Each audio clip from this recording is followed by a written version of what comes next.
층간소음의 진실, 아랫집이 피해자인가, 가해자인가?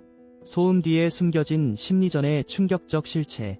층간소음의 진실, 아랫집이 피해자인가, 가해자인가? 층간소음 문제는 현대사회에서 점점 더 많은 사람들을 괴롭히고 있는 심각한 사회적 이슈입니다. 그러나 이 문제는 단순히 소음의 발생 여부에 국한되지 않습니다. 오늘날 아랫집과 윗집 사이의 갈등은 심리적 전쟁으로 변모하고 있으며 그 속에는 충격적인 진실이 숨겨져 있습니다. 층간소음이란 무엇인가? 층간소음은 아파트나 다세대 주택에서 발생하는 소음으로 주로 윗집의 생활소음이 아래층으로 전달될 때 발생합니다. 흔히 아랫집은 소음의 피해자로 지목되지만 현실에서는 그 피해와 가해의 경계가 분명하지 않습니다. 소음의 주체가 누구인지에 대한 주장은 각자의 입장에서 다르게 포장될 수 있습니다. 아랫집 피해자인가? 가해자인가? 아랫집이 피해자인 경우로 알려져 있으나 사실 그들이 가해자가 되는 상황도 자주 발생합니다.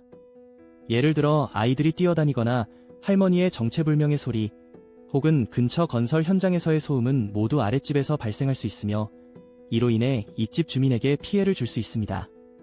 특히 일반적인 생활소음이 오해와 갈등의 씨앗이 되는 경우가 많습니다. 심리전의 실체.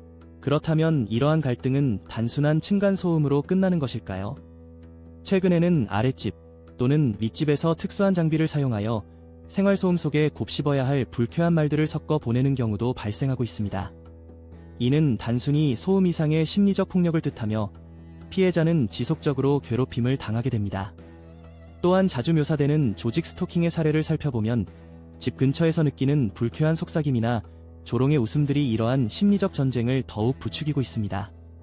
가해자들은 남녀노소를 불문하는데 이들 또한 뇌파 생체 실험이나 전파 무기의 영향을 받으며 조종당할 수 있습니다. 피해자의 신체적, 심리적 영향. 이런 상황에서 피해자가 겪는 심리적 충격은 이루 말할 수 없습니다.